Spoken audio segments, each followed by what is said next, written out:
Well, good morning, everyone, and welcome to the stream. Last night, Manchester United beat Real Betis 3-2 in a friendly. And you know what? I barely made it through it. I was half asleep, but we have so much to be talking about today. Not only just that friendly, but every transfer story under the sun. Matista Ligt getting closer. Manuel Ugarte could possibly on a bid for Scott McTominay. Everything is happening on this random Thursday morning. I hope we're all doing well. How are we doing today, chat? How are we doing today? I hope we're all doing well. My morning has been scrambling about sorting out this stream. It's why it's a little late, and also watching an old schoolmate of mine win an Olympic silver medal. Honestly, it's a bit insane. It's a bit insane. Let me know how we're all doing today. So much Manchester United news to be talking about. I hope I'm all excited to get into it. How are we all doing, chat? We're doing well. Good morning, Olakatan. Hope you're doing well. Good morning, Adam. Good morning, Ridge. I hope you're doing well, mate. I hope you're doing well. We'll get into the stream in just a second. Again, like I just said, Scott McTominay we're leading off with. We're talking about Manuel Ugarte, potentially his replacement, and the terms of the deal might have just changed to make me very, very, very happy about it. Good morning, Ahmed. Hope you're doing well. Shall we get into the stream, everyone? Good morning, everybody, and welcome to the MPB Morning Show. I'm your host, Alex, at Alex Talksall, and we have a blockbuster stream for you today with the headlines reading: an injury crisis, the Ligt deal back on, Ivan Toney to become the third striker Manchester United have signed this summer, a new Scott McTominay bid, will it be accepted or will it be rejected? Manuel Ugarte deal back on at a reasonable price, and so much more, including the instant reaction to Manchester United beating Real Betis 3-2 in the friendly. Good morning, Dylan. Good morning, WY. Good morning, Michael Mulugeta. Oh, God, that's the last name, isn't it? Mulugeta. I think that's how I say that name, right? Anyway, if you're excited for all that, then please hit the like button and get involved with the channel and hit the subscribe button. We're less than 200 subs away from hitting 6,000 subscribers. It would mean the world to me if we can hit that on the first day of August. All your support is so appreciated. And as per, get involved in the chat down below. It is a family. It is a community here on the MPB Morning Show. We're going to get straight into this with the Scott McTominay news. But don't go anywhere because Manuel Ugarte is right. Next, Scott McTominay.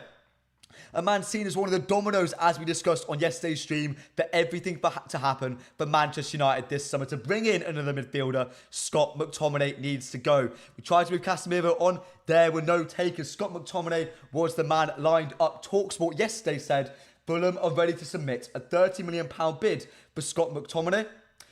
This is sort of contrasted by Ertan Suzgun, a Turkish journalist, saying Scott McTominay is open to joining Galatasaray. Negotiations continue between Galatasaray and Manchester United. At that point, the two sides seemed really even. Not much to tell the two apart until this morning when we got a bid from Fulham. Who broke it? I think it was Ducker. Telegraph Ducker said Fulham have made a second bid worth around £20 million for Scott McTominay. There was also strong interest from Galatasaray and Fenerbahce in Scott. First of all, chat, this man is a man of many names. He is McSauce, he is McTerminator, he is, God, Scooby-Doo, a man of many nicknames, and including even as many suitors, with Everton apparently interested as well. Duck is saying Everton are also admirers of the player, but are unlikely to be able to afford him. Let's all laugh at Everton, shall we? Let's all laugh at Everton. Oh, what a shame, you can't afford all our players, which we're evaluating maybe slightly above market value. Oh, that's such a shame, Everton.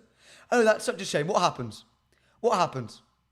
What happened? Anyway, I love laughing at Everton. I love it. I love it. I love it. I've got a few Everton mates as well, so it's all calm. But chat, let's break these reports down. First of all, £20 million, Samuel Luckhurst has clarified it to around £23 million. What do we think of that price, chat? Is that fair? Is that reasonable? Is that a tad too low? Let me know. Is £23 million the right fee to be paying? And should we be holding out for more? At the moment, Disco Mirror has been saying we are contemplating the offer. Should we be rejecting it outright, or should we be accepting it right now to do our best to get Manuel Ugarte into the football club? Let me know, chat. Let me know. But it's interesting. This chat has been quite vehement in its saying that, look, Fenerbahce, Galatasaray can't exactly afford Scott McTominay. They've been saying the highest ever fee should be £15 million paid for En-Nesyri. That has been the fee. That has been the highest thing. But it's interesting when Duckett is describing Everton not being able to afford Scott McTominay. He's not saying the same thing about Galatasaray or Fenerbahce, suggesting that they can afford him and that a bidding war might just be on the cards for Scott McTominay, which to me is very exciting. It can move the bid from as low as £30 million to £40 million. That is what I'm hoping for. I'm hoping and expecting a bidding war for Scott McTominay to push that price up. Morning, Alex. Good morning, Adam. How you doing, mate? I think the McTominay money is for Branthwaite. From Ducker's news, it doesn't sound like United are keen on De Ligt. Ugarte on a loan seems like it might help. We'll be talking about Manuel Ugarte and De Ligt very soon. And in my opinion, both of those deals are getting done within the next week. I'm very hopeful about that now, especially with that liquid news that just came out literally moments ago. It will be pure profit with Scott McTominay. Yes, it will be. It will be. PSR will be very happy. I think everyone will be very happy about the profit made on him. Look, I don't want him to leave. I know some of you guys are desperate for him to leave. Others aren't. Hey-ho. £23 million to me, a little bit too cheap. A little bit too cheap. But let me know, chat. Fenerbahce, Galatasaray, Fulham. Are we getting a bidding war for Scott McTominay? And let me know right now, not what you sell him for. What do you think the final price will be for Scott McTominay? There's over 60 of you in the chat right now. I want 40, 30 of all of your opinions down in the chat. What is the price Scott McTominay will leave Manchester United for this summer? Let me know. Think McTom 25 plus £5 million should get the job done. I agree. If it's close to 30 million with add-ons, I think that's a deal. Coco, you're exactly right, my friend. Will Man United bid for a player today? We're waiting for Mazraoui. We're waiting for Ugarte at this point. Look, we're waiting, chat. We're waiting. Manchester United looked extremely sharp last night. One-touch football. The goal that got displayed was amazing. And I looked at the stats and it said our possession was low. I was confused. Look, I'll be talking about us later on and our performance and what I'm thinking the future is for this Manchester United side. Very soon, chat. £30 million is Adam Calvert. I agree, mate. I agree. That's the sort of fee I don't think it'll go higher than 35. Look, I think Fenerbahce and Galatasaray will make convincing bids on par with the current £23 million. That's on the table. But I can't see it going much higher than that, to be honest. I can't see us really getting much more from the Turkish clubs for Scott McTominay. Them being Turkey's record signing would be insane. It would make the most sense, you know. Scott McTominay would love it in Turkey. That's why I want him to go. Fulham don't deserve him. He deserves to be challenging for titles, going overseas, winning trophies. That's what he needs to be doing at his point in his career. We're not sold on De Ligt, according to Macmillan. They still want the left-footed centre-back. Instead, they're thinking about going in for Branthwaite again. Look, that would be music to my ears. I can't see us going in for Jared Branthwaite. Not properly. Or not to an extent where I think we'll afford him. If we manage to bring in De Ligt and Branthwaite, I'm over the moon. But we'll get on to centre-back stuff in a second, chat. In a second, Michael Jones saying £25 million. Ryan, why would United flat out reject this, mate? Meet round the table and negotiate in the middle, £26 million and add-ons. This sale opens up the checkbook for us giving PSR and Pure Profits Academy products. Ryan, mate, you're right. Ryan, you're right. I think my difference with it is I think that there's other bids on the table. Fulham is not the only suitor. There is Galatasaray, there is Fenerbahce, there is Everton. This is well established. We can't just corner ourselves in one negotiation. That's not how it works. That's not how it works. We've got to go in. We've got to go in strong and say, no, we want more. Get all the bids up. Get all the bids up. Scooby-Doo is worth £30 million. Plus, Randy, I agree with you 100%, mate. That's what I agree. That's what I agree. And chat, Scott, anything what last thoughts on Scott McTominay before I move on to Manuel Ugarte news? The big news coming out of this morning. That's making quite a few of us rather happy, chat. Shall we get into it in a second? Manuel Ugarte? Shall we have a chat about that? Shall we talk about Manuel Ugarte? Let me find it. So 45 minutes ago now, essentially, PSG are now willing to accept a paid loan for Manuel Ugarte with a high option to buy included. Chat, first thoughts, first feelings, first opinions. What would you rate that deal out of 10? Paid loan, high option to buy. A very similar deal to Sofiane Amrabat. We paid £8 million for him with a £12 million buyout clause at the end of it. Do you think a similar deal could be struck? To me, Something equivalating to what? £15 million up front, an option of 45, £50 million option at the end of the season makes a lot of sense to me, chat. Makes a lot of sense. And let's push for 40 likes today, guys. You know what? Let's aim for 30 first. Small steps. We're 8 likes away from that. Let's see what we can hit today, chat. Morning, Alex. Hope you're doing well. Good morning, the Sniper Man. We're chatting about Manuel Ugarte at the moment. Scott McTominay out, Manuel Ugarte in on a loan deal. Let's hear your thoughts. And then I have quite a good sort of feeling about this deal that I can't wait to share with you. Let me know. Michael Jones is waiting to get 8 out of 10. Chat, what would the difference be between an option to buy, a sort of obligation to buy, and a straight up permanent transfer? What are you ranking them? What are you ranking them? You don't know. Let's get involved with the polls, shall we? Let's get involved with the polls. How would you sign Ugarte? Let's go with loan with option to buy. Let's go with, stay with me, chat. Loan with obligation to buy. Obligation to buy. And then we'll go with a permanent transfer this summer. Get involved in the poll, chat. Get involved. Get involved in the chat. Get involved. Great business. Not stuck with him if it doesn't work out. Look, let me give my thoughts on the deal first, on the report first of all. L'Equipe, I'm not too sure on their on the journalist reliability. L'Equipe as a French outlet is usually quite good. I'm waiting for some English confirmation and maybe a Santi JFM, maybe a Tanzaloic. Some really top journalists on this transfer who haven't missed a beat so far. That is what I'm waiting for. That is what I'm waiting for.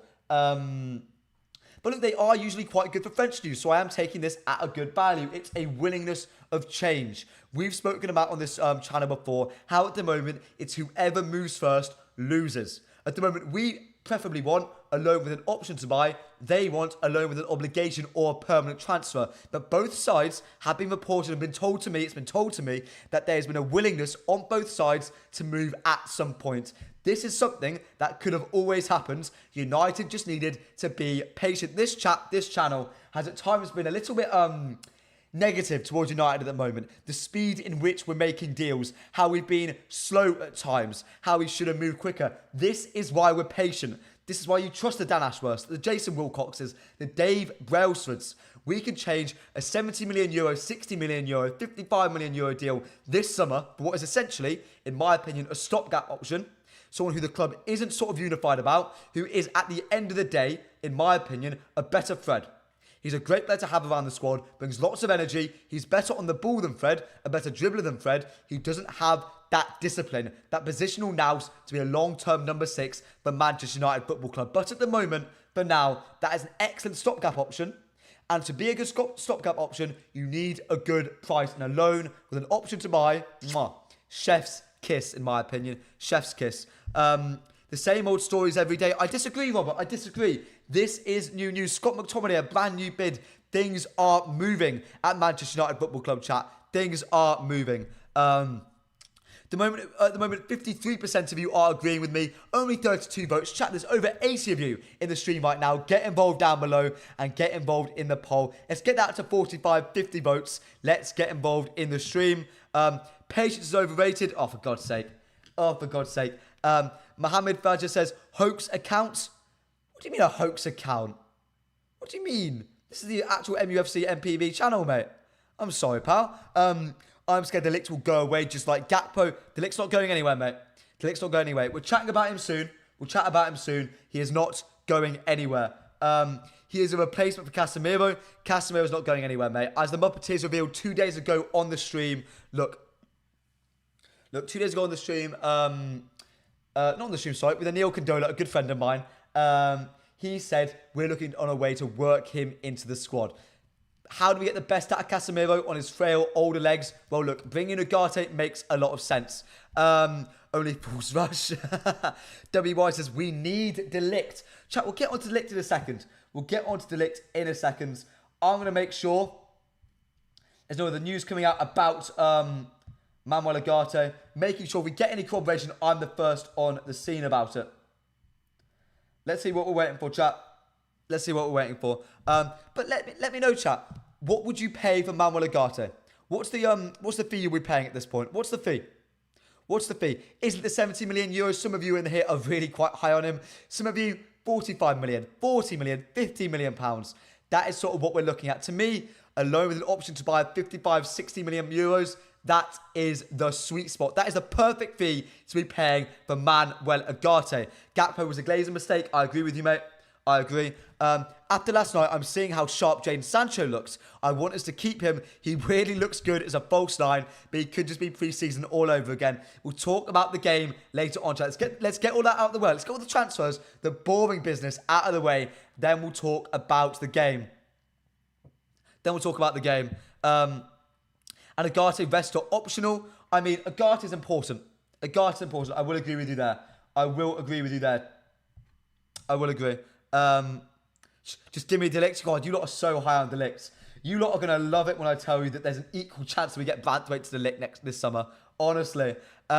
Competitive football basically starts next week and we are nowhere near ready. Why should we be patient? Because we're trying not to destroy our credibility on the market. Do you want more deals like Lenny Yoro?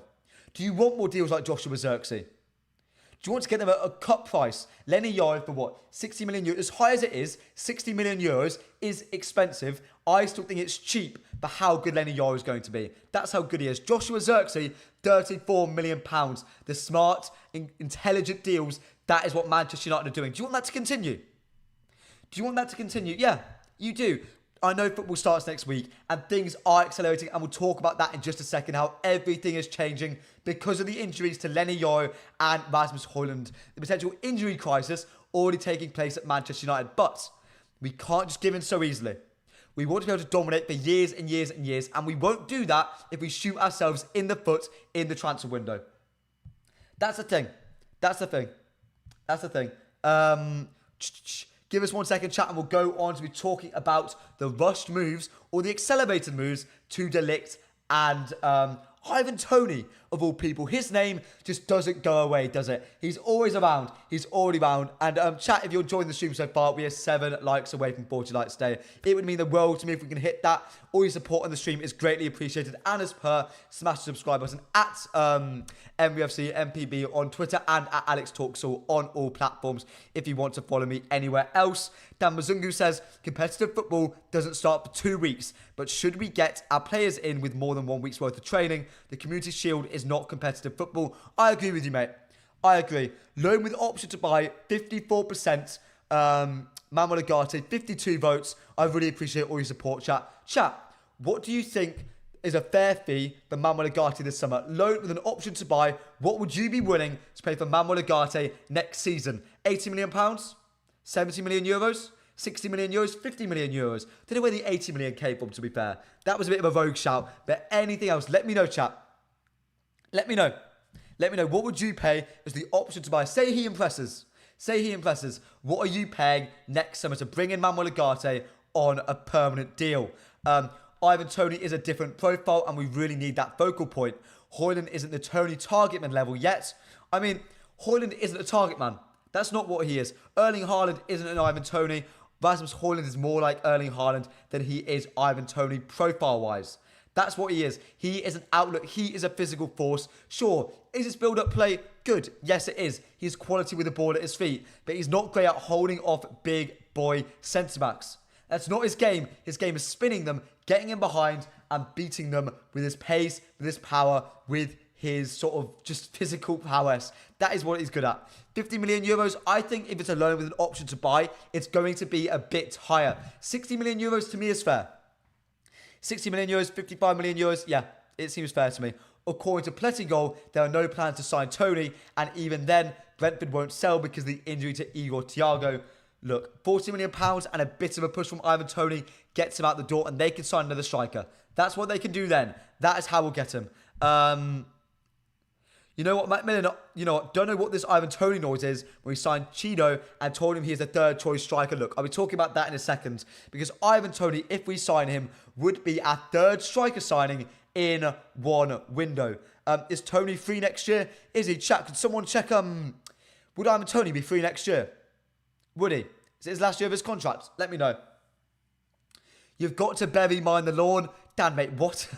Damn, what does that even mean, brother? What does that even mean? United will go for Toney, maybe January. Brentford will keep him. I quite like that shout. As long as Toney bets on United to win, sign him up. Oh dear, Brian. Oh dear. Chat, shall we start talking about the injury crisis and how that is affecting our summer so far? And let's talk about, not any injuries that happened yesterday. An injury that happened against Arsenal in the form of Eleni Yoro and Rasmus Højlund. Let's talk about that, chat. Let's talk about that. We heard from Laurie Whitwell, Manchester United confirmed Lenny Yoro will be out for about 3 months with a foot injury, and Rasmus Højlund will be out for 6 weeks with a hamstring injury. Chat, it's not great. 3 months, 6 weeks. Lenny Yoro being out for 3 months is a bit of a sting in the chest. Højlund, I'm happier with because of our depth in the position. Chido Obi-Martin be brought in. We have Joshua Zirkzee. Jadon Sancho proving he can play false 9. Marcus Rashford can play up front. Hell, I'd play Amad Diallo in a false 9 and feel comfortable about it. But with Lenny Yoro, I have a gripe about this. You know how we know we're back? You know how Manchester United is no longer a laughingstock? That we're no longer the joke of the block, the joke of the league. Oh, Glazers, oh this, oh Ed Woodward, oh Football Manager. Oh, the bold, oh, calling our managers bold, going after Ole Gunnar Solskjaer, Ole at the wheel. Away fans singing at us every single week. You're getting sacked in the morning. We were the joke of the league for so long. And now it's changed because every fan base under the sun is coming at Man United saying, oh, PSG didn't sign him because of injury issues. Oh, we didn't sign him because of this. There's a very vindictive Arsenal account at the moment going about saying, I have an excellent judging character because he predicted and is happy about a young 18-year-old starlet getting injured in pre-season. Do you know how insane that is?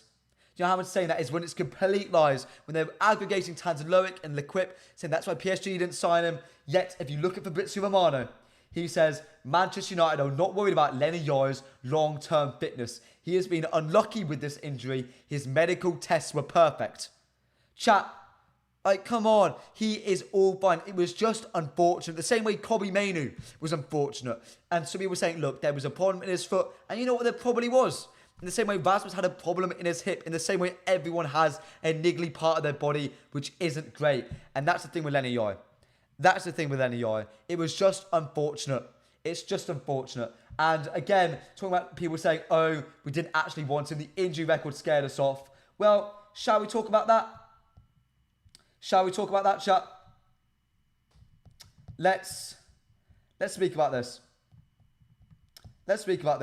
Fabrizio Romano again says reports of all other clubs pulling out of the race to sign Lenny Yoro because of the physical condition of the player are false. All the clubs want to sign Yoro. PSG, Liverpool, and Real Madrid wanted to sign him. It's a load of fake news, that.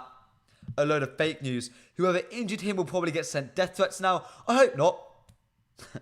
I really hope not, chat. I really hope not. Don't want that. Insanity and evil. It's just a shame.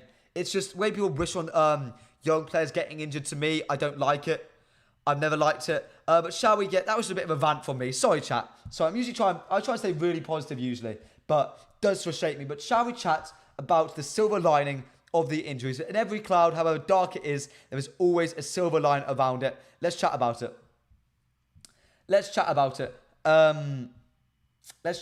Because Telegraph Docker came out with a report last night. Remember, Telegraph Docker is in many ways the club's mouthpiece. He gets told a lot about the club's narrative. When the club wants to break something, their scouting reports, their transfer plans, he reveals it. The same as Rob Dawson at ESPN. He's the exact same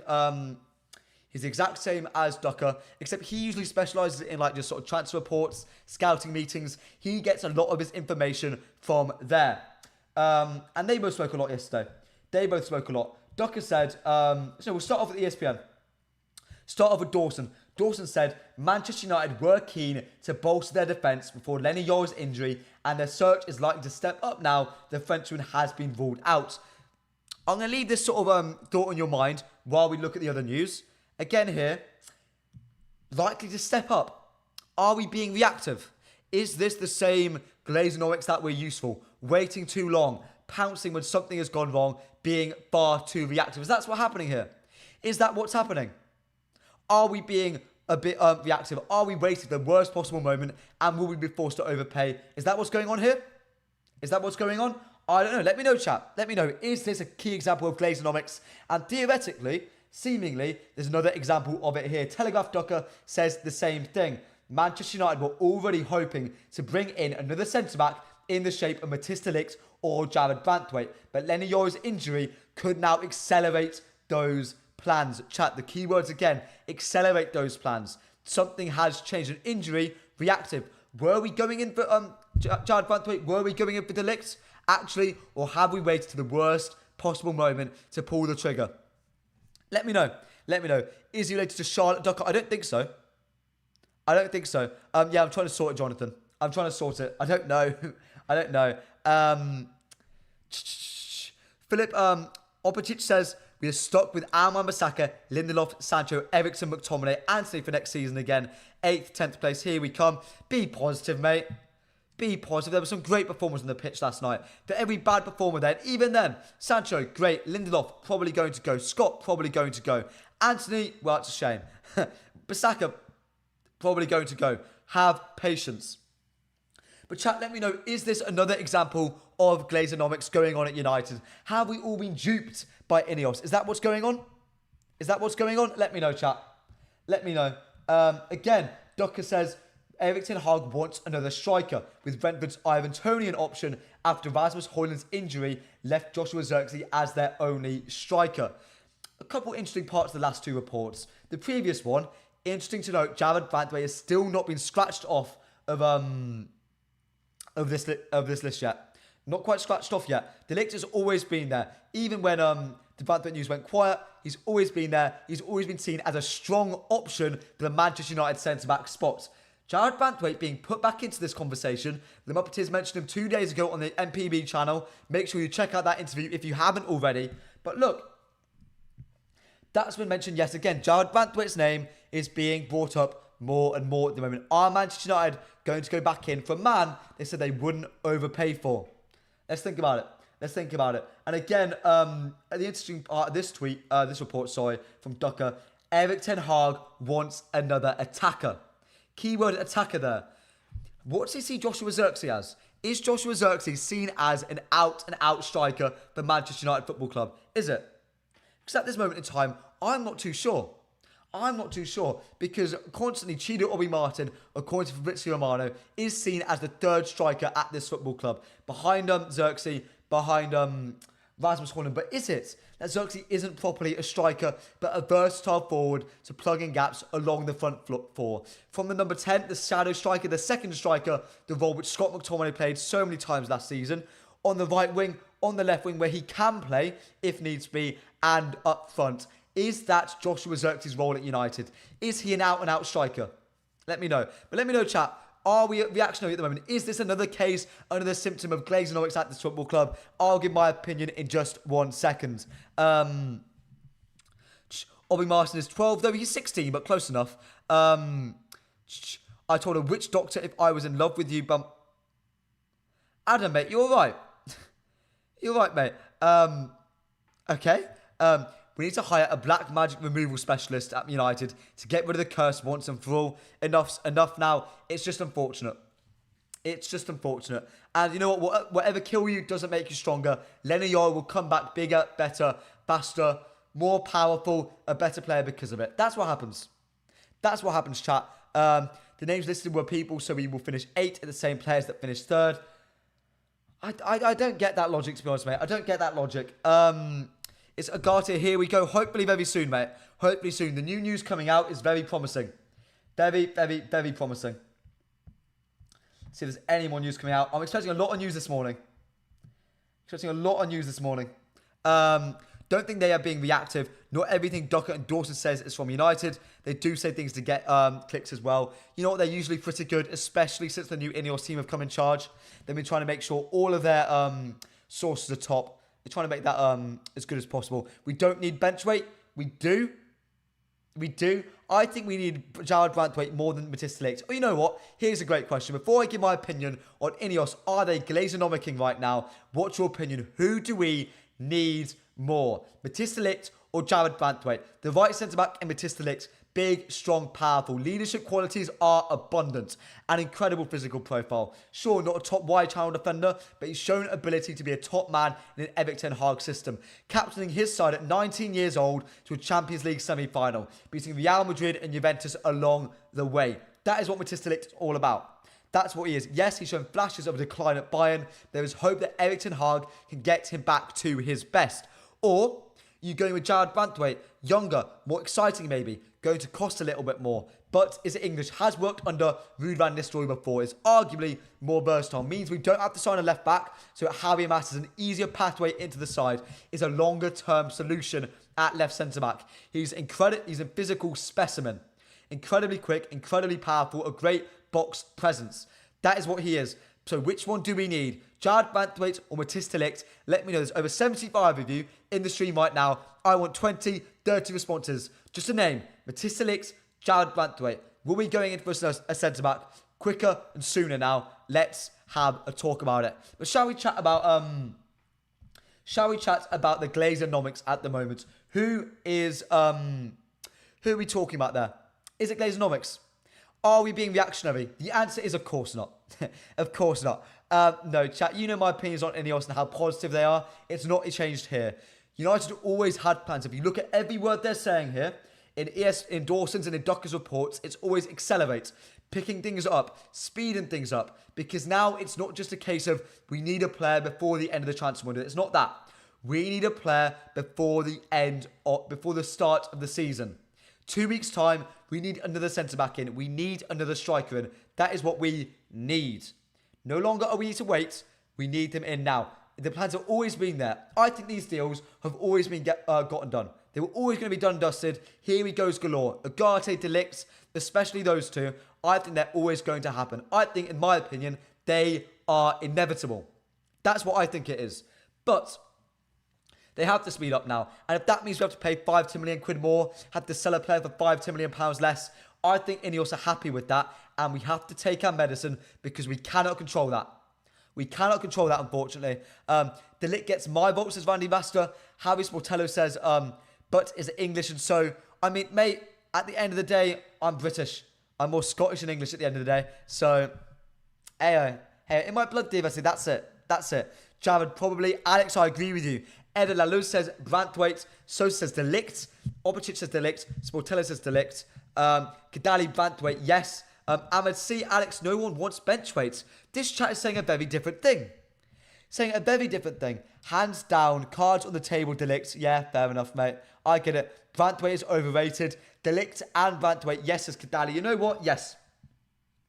I agree with you there. Realistically, we should be trying to get both. Financially, it's not really there. And if we were to try and get both in, I'd get de Ligt now, Branthwaite next summer.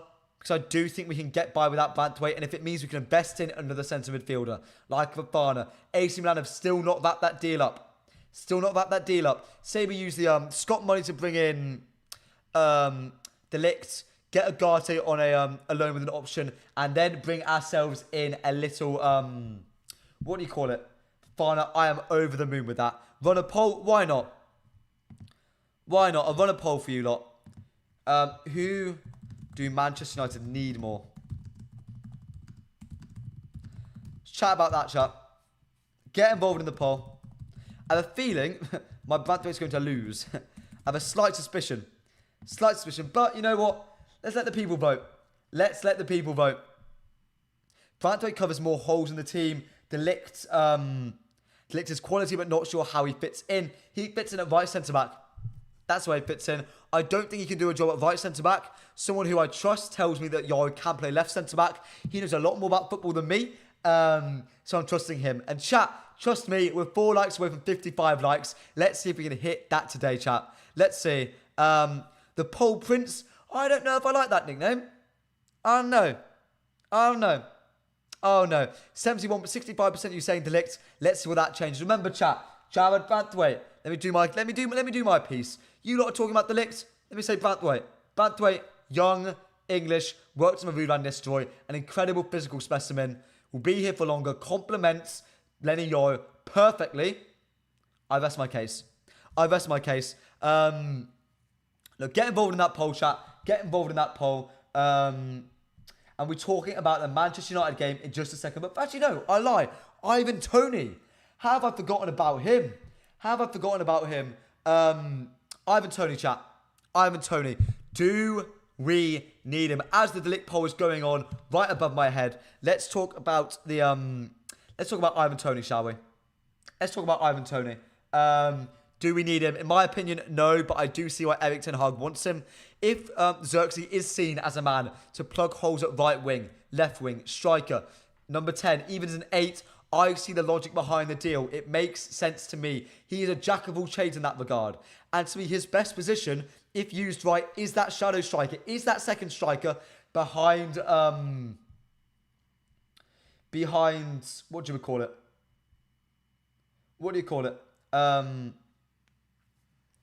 Behind number 9. That is where he's best. Mr. Waffler, what's up? How you doing, JB007? How you doing, mate? Hope you're doing well. Yes, why not? As long as players leave. Who would you sell to bring in Ivan Toney, though? That's the thing. Who would you sell to bring in Ivan Toney? That's my problem. Do you have football knowledge? Why are you talking about Branthwaite now? Why are we talking about the right side of defence? Branthwaite can play both. In my opinion. Branthwaite can play both. He did it at PSV under Ruud van Nistelrooy. And if Ruud van Nistelrooy thinks he can do it there, hell, I think Erik ten Hag thinks he can do it. That's what I say. We desperately need him. Wow. We've just seen what happens to Rasmus. I want 3 good strikers. I mean, I think he's overrated by the English media. You know what? I think he's vastly criticised by the English media. They hate him. English media abhor the man. What a young black man made a mistake, and look what the media does. They pounce on him the same way they did to Sterling. Same way they did to Rashford. Same way they did to Kobe. Look, that's what happens in this country. That's what they do. Ivan Toney made a mistake with the gambling, and look what happened. Your opinion, not in my opinion. You don't have football knowledge.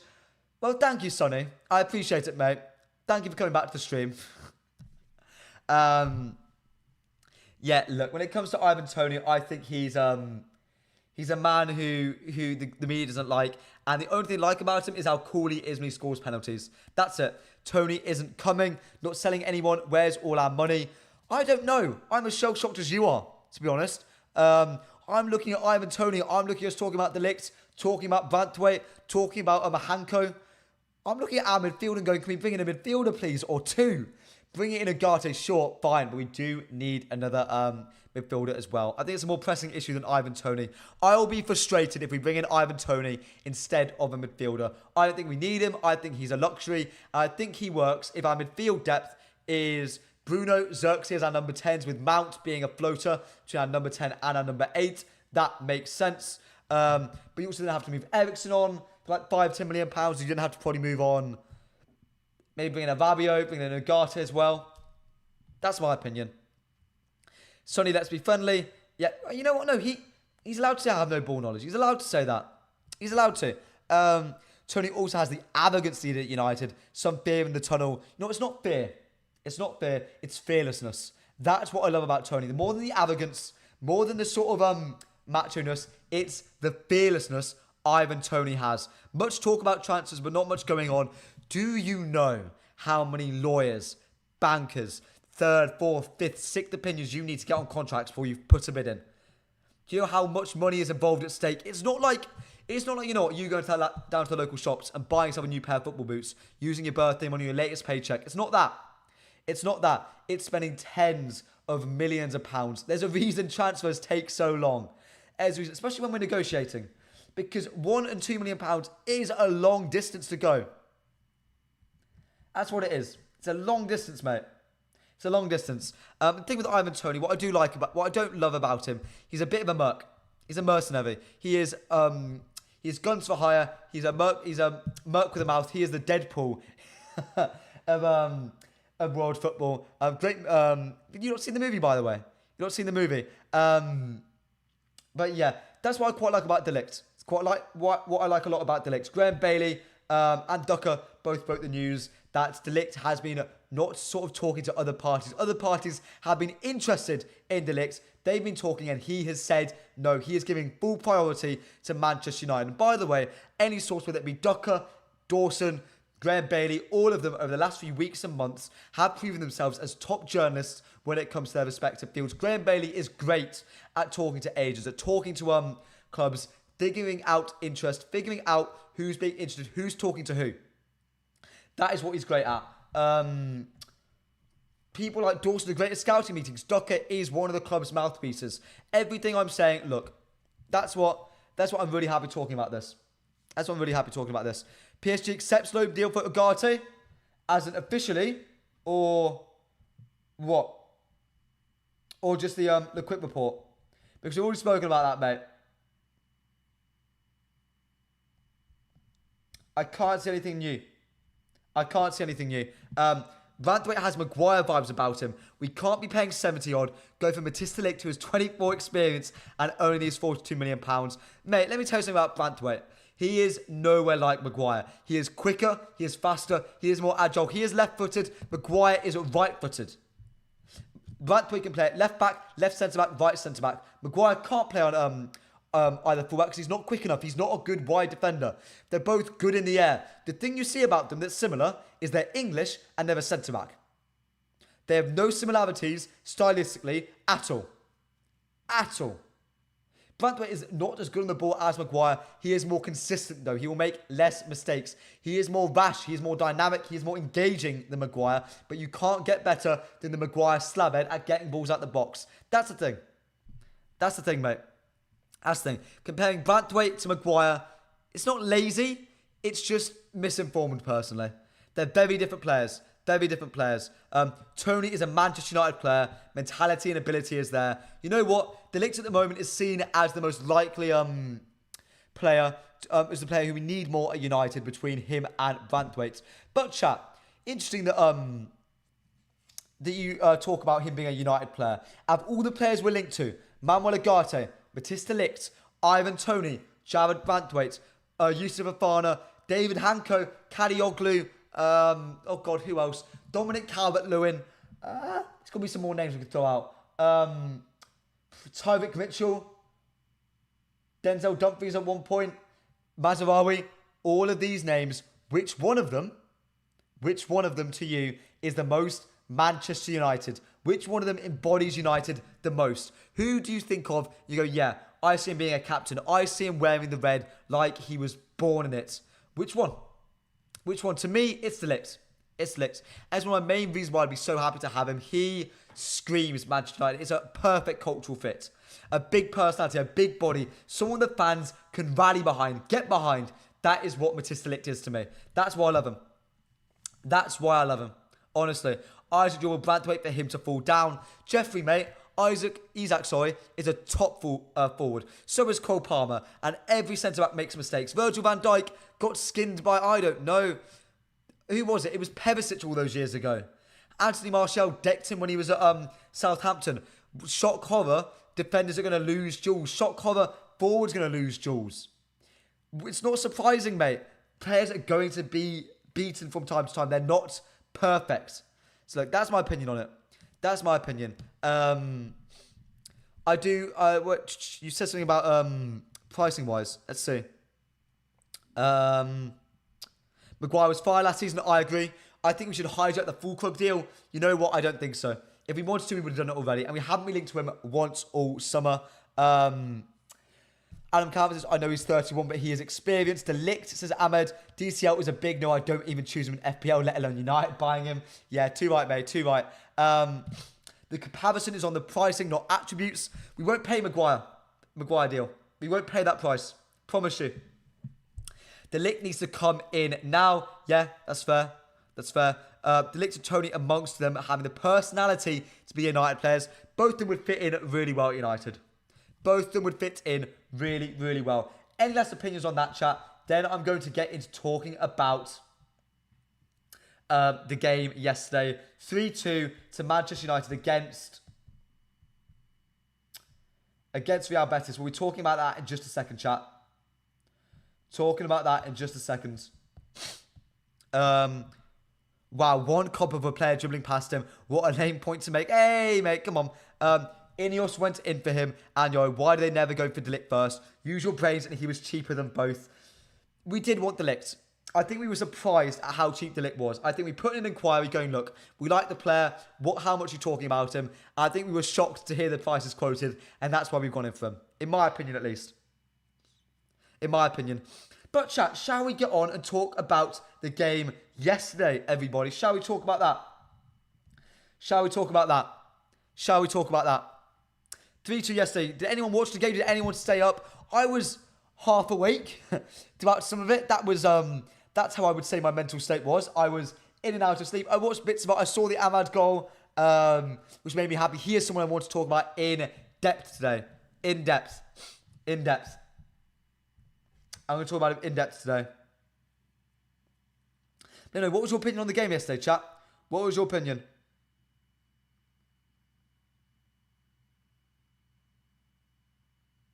One second, chat.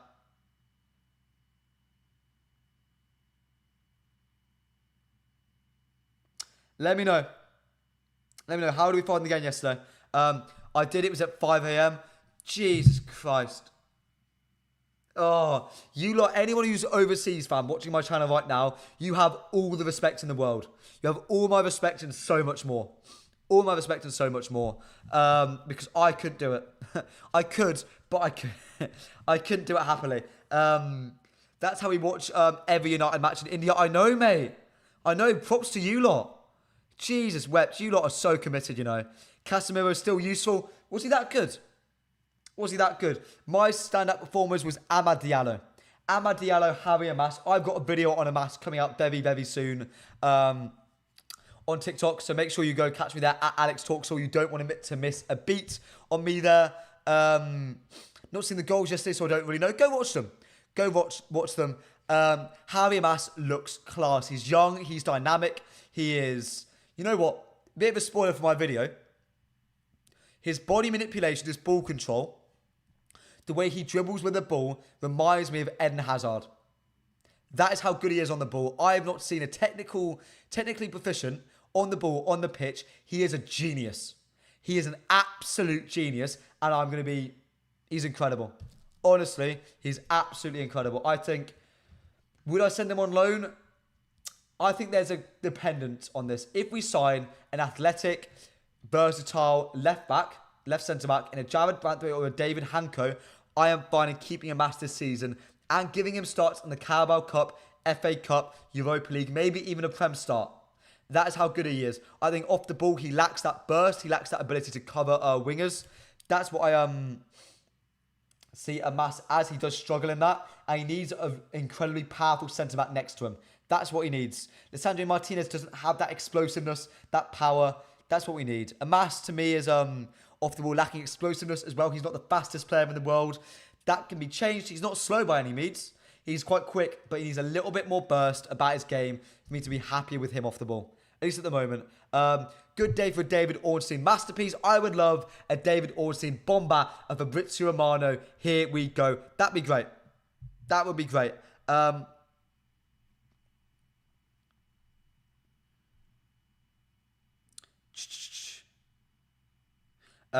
me know, chat. Do you agree with me? Do you rate him as highly as I do? Do you rate him as highly as I do? Good. Yeah, no, good chat. Oh, look at the chat being so happy. Look at the chat being wholesome. Look at us. Look at us. Another one man I want to talk about is Amad Diallo, the man on the receiving end of the beautiful Harry Amas assist with an absolute thunderbolt into the bottom corner. Amad Diallo, everybody. Let's talk about it. I love him. I love him. If you've been watching the channel for a while, I adore the man. My old username on Twitter used to be @amadness. That's what it was. I bought MUTV to watch his games. I watched every single game he's played in. For Sunderland last season, I watched his game in Rangers.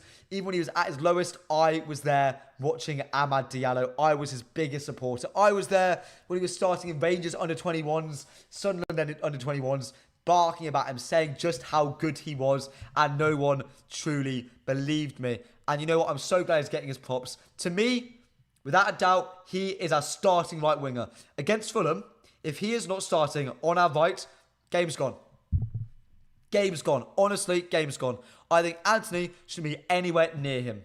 On the ball, he's electric. Keeps the ball. And you know what? People said on online. He's shooting too much. He's doing the exact same Anthony does, guys. He just takes pot shots. First of all, no. He keeps the ball, recycles it, can go more than one way, can actually hit the ball in his right foot, mind you, is creative. He's a genius with the ball. And even if Ahmad, his game was literally taking shots, cutting on his left, that's all he was. He's bloody good at it. Better than Anthony ever is. Every time, done the bottom corner, scored a goal against, what was it? Who did he score against? Oh, it escapes me. It wasn't Arsenal. Who did he score against?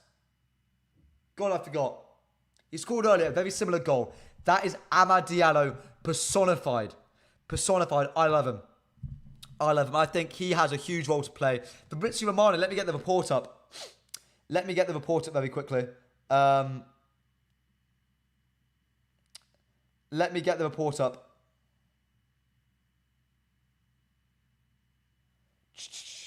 Fabrizio Romano believes that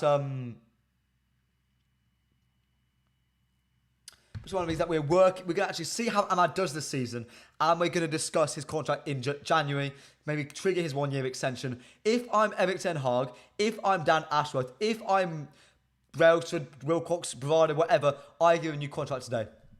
I write a blank check. I say, put down what you want. He loves the club. He wants to stay. His press conference making me smile ear to ear. I am like a little girl giggling my feet, clapping my hands, blushing. That is, honestly, he is everything you want at United. He can win us a Champions League. He can win us a Premier League. That is how highly I rate Amad Diallo. Honestly, Amad definitely showing his talent finally. You can now see his strength. Rangers, yeah, he did score against Rangers. IMO in the final third. He's the best decision maker in the United squad. He's looking up always for the assist and only strikes when needed. He is the Ivorian Messi. He is. He's that good at football. I believe it. His IQ is off the charts. Another striker who looks really good. Not striker, sorry, forward. Marcus Rashford, sharp as hell. Picked up a knock. It's a shame, but you know what? It's going to happen in pre-season. Get them out of the way now. Get the injuries. Build up strength in the muscles that are weak. Get them ready for first team, week in, week out football in the Europa League, in the Premier League, in the Carabao Cup, in the FA Cup. Get them ready. Who else looked quite good? Sancho looked really good as well. That was nice. I enjoyed seeing Sancho looked quite good. Looking sharp, looking committed. There is a place for him in the squad. There is a place for him. We at the moment have so many talented attackers. We have Alejandro Garnacho, Marcus Rashford, Rasmus Højlund, Joshua Zirkzee, Jadon Sancho, Amad Diallo, Anthony if you call him talented. God, we're full of them. Shea Lacey coming through. Jesus wept. Chido Obi Martin we've just signed. Lusale, the other 16-year-old, chat, good God. Sunderland's Ultra said Ahmad is their best ever player. We have a baller. You know what? I speak to, I somehow found my way to Sunderland Twitter. They love him there.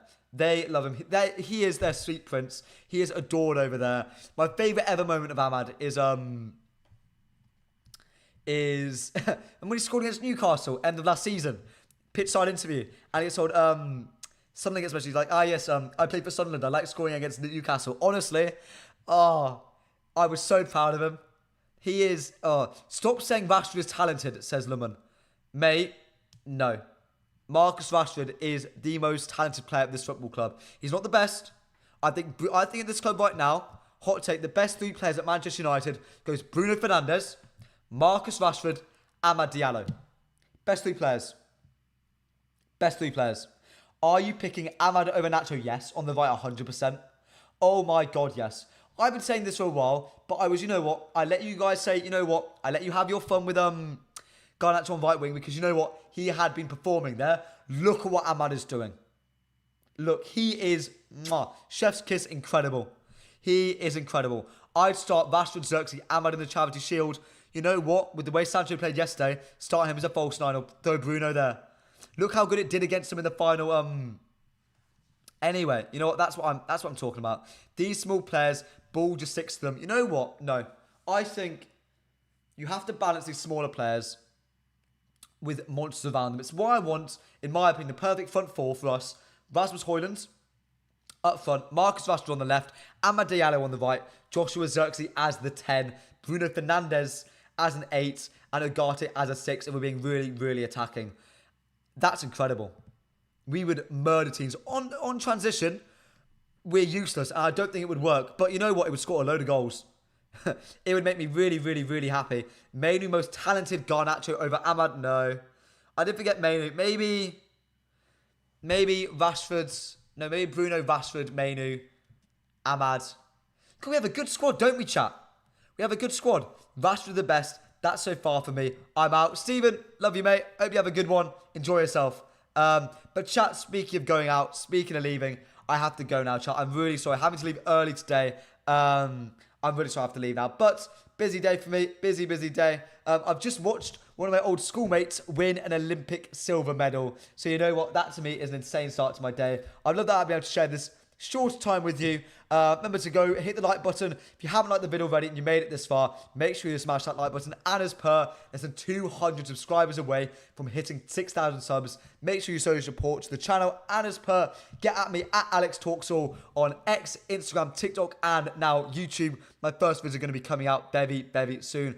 I appreciate all your support on the channel. I've got to go now, chat. I'll see you very, very soon. Bye, boys.